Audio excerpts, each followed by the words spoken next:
Welcome back everyone to the FIT AZ-900 Azure Fundamentals Masterclass. In our previous lessons, we explored networking fundamentals, routers and switches, IP addresses, resource groups, and the importance of cloud networking inside Microsoft Azure. But now we are moving into one of the most important networking concepts in Azure, and that is virtual networks, also known as VNets. One thing I've noticed is that many students become intimidated the moment they see address spaces like 10.0.0.0/16 or 10.0.1.0/24. And honestly, that's because many networking lessons rush straight into technical explanations without first helping learners understand the bigger picture. At FIT, we want to make cloud networking simple and relatable. So in this lesson, we are slowing things down and focusing only on understanding the concept before touching the Azure portal. Think of it like this way. If FIT is building a digital cloud campus inside Microsoft Azure, then we first need a secure networking environment where all our cloud resources can communicate safely. That networking environment is the virtual network. Inside a network, we can later place our virtual machines, applications, databases, storage accounts, and other Azure services. We will also begin understanding something that confuses many beginners, address spaces and the slash notations. But don't worry, you don't need advanced networking knowledge to follow this lesson. We are going to simplify everything step by step using real-world fit scenarios, visual explanations, simple analogies, and beginner-friendly examples. And by the end of this lesson, you should clearly understand what a VNet is, why Azure networking matters, how address spaces work, and why networks are divided into subnet. Remember, understanding networking is one of the biggest foundations for understanding Microsoft Azure. So I want you to take your time with this lesson, pause when necessary, and focus on understanding the concept gradually. Because once you understand the why, the practical implementation becomes much easier. Now let's begin lesson 9, and that is understanding Azure Virtual Networks. So let's get into understanding Azure Virtual Networks. And under this particular lesson, we'll be covering what a virtual network is to truly understand what it means. Also look at why Azure resources need networking and what address spaces are, the CIDR notation basics, and the meaning of the /16 and the /24. Then why subnet exists and how Azure networking is structured, and that is what we'll be covering essentially in today's lesson. So why do we need networking in Microsoft Azure? So from the previous lessons, we said that the Azure resources must communicate with the users, with applications, with databases, and with storage services.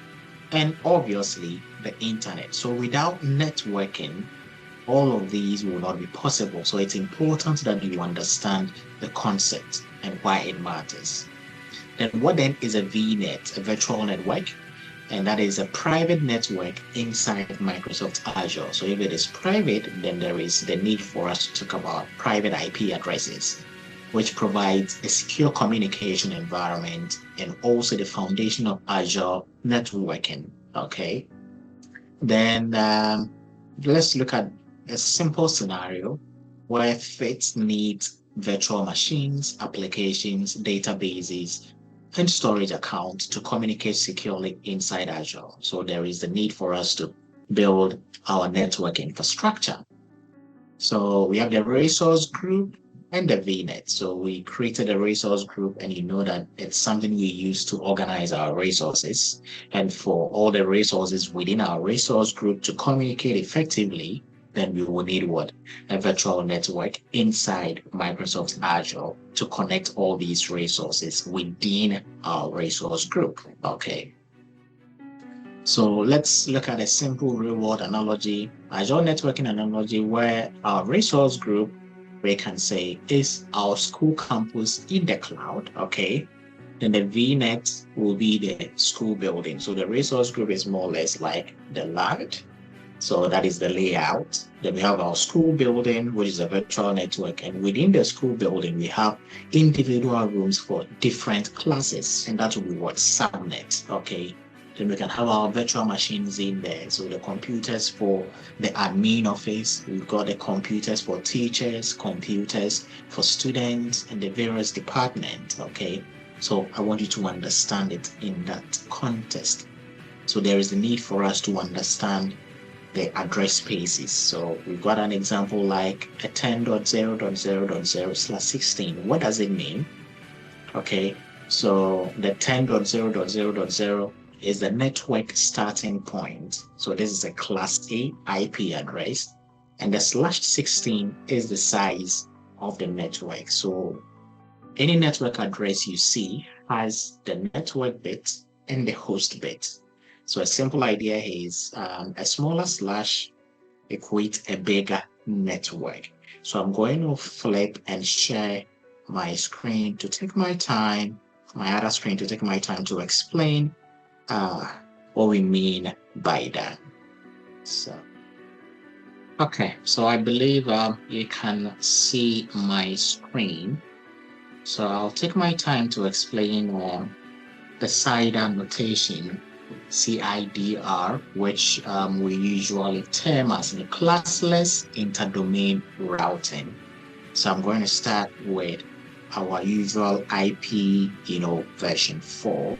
No need to rush. Take my time to explain it to you. So when you go to your computer system and you go to the command prompt and you type CMD and you type ping, okay? Not ping necessarily, IP config, then /all should give you the system's IP address, and you usually see something like this: 192.168.1.10. So an example of an IP version 4 is what you see on the screen, and it usually comes with a subnet mask of 255.255.255.0. So there is one important thing you need to understand. So we say that the IP address is a 32-bit binary number. Okay, so if it is a 32-bit binary number, then what it means is this 255 contains 8 bits.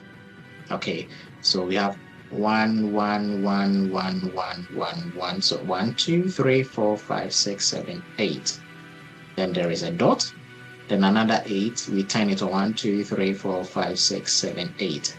Then we turn it on 1, 2, 3, 4, 5, 6, 7, 8. So if it is off, then it's 0. So this will be 0, 0, 0, 8 times 2, 4, 5, 6, 3, 4, 6, then 8. So when we divide it, that is what we have. So when we turn all the ones on, then we have what? 255. So we call this an octet because it contains 8 bits. So the first bit is 8, another 8, another 8, and that gives us what? 8 by 3 is what? 24. Then we've turned all of these off. So that is 10.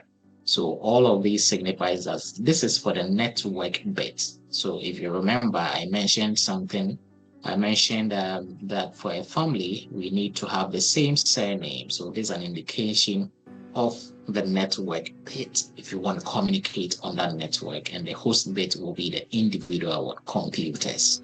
Okay, so once that we've gotten that out of the way, if we turn them on or off, we can convert it. So the 255 you see, that is human readable language, but the computer understands it in what? Ones and what? Zeros. Okay, so when we look at the CIDR notation, so if we're looking at, let's say, 10.0.0.0, which is our network address. Okay, network address. Then when we say /24, then it means that we've turned on all the first 3 octets on. So that's the meaning of it. Okay, so how many bits belong to the network? So the number of bits that belong to the network will be what? 24 bits. But we should have what? 32 bits in total. So if we are having 24 and we subtract that from the 32, we get what? 8. So the network bit is 24 network bits. So we'll have 24 different networks. Then we have 8 host bits. Does that make sense? Good. So that is a very simple explanation of that. So if you want to convert all of that into binary or into numbers that, we can understand, then we just need to turn them on and use that. So that's a very simple way of understanding this. Okay, so if it is /16, then what it means is I only have 16, and the rest will be 0, 0, 0, 0, 0, 0. So the network bit will be what? 16, then the host bit will also be what? 16. So that's how it works over here.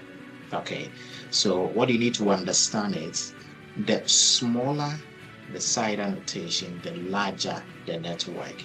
And the larger the CIDR notation, the smaller the network. So we're not going deep into subnetting, but just for you to have that conceptual understanding of what it means to do that, because it will pop up in our configuration when we start exploring the portal with that. Okay, so I'm going to switch back and share my other presentation, then we can continue from there. Okay, so if it is /16, then we are looking at very large networks. So it's 24, we are looking at just a relatively smaller network, and very small is what? /28. Okay, so smaller slash will give you access to more devices. So that is what, large corporations do. Okay, so first addressing space scenario, we are looking at our Azure network, starting with the /16 because we want to advance.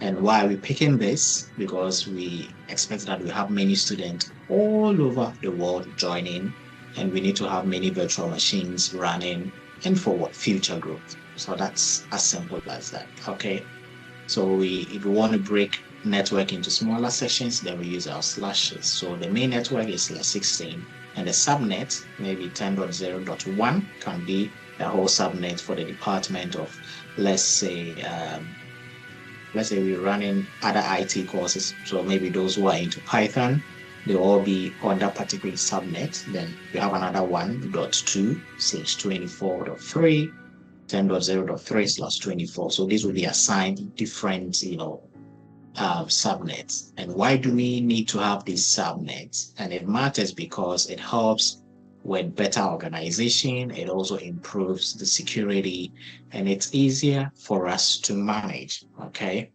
then traffic separation. So when we want to monitor what is happening over the network, it's very easy for us to do that.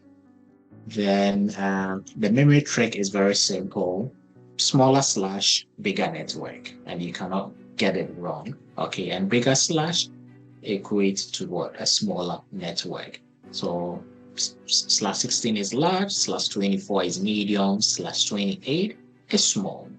So AZ-900 exam thinking, you need to think like you want to pass the exam, but you're going beyond that. So FIT plans future growth and expect many Azure resources, which address space is more suitable. So 10.0.0.0/28/16, the correct answer, obviously, if it's small and you want future growth, you go for B. It's as simple as that. Okay, so what's the key takeaway here? So we say that VNets are private Azure networks. Azure resources need networking, address spaces define network size, and the CIDR notation controls network size, and subnet obviously divide networks into smaller sections. So if you enjoyed this lesson, I want to thank you for staying tuned and glued to your screen learning with me. Keep learning, keep growing. If you've not subscribed, if you've not shared, please do that. It helps our channel grow. And I'll catch you in my next lesson where we do a practical demonstration on how to create our virtual network. Now that you have an understanding of the CIDR notation and a little bit about IP addressing, it'll make it easier for you to get it. See you in my next lesson.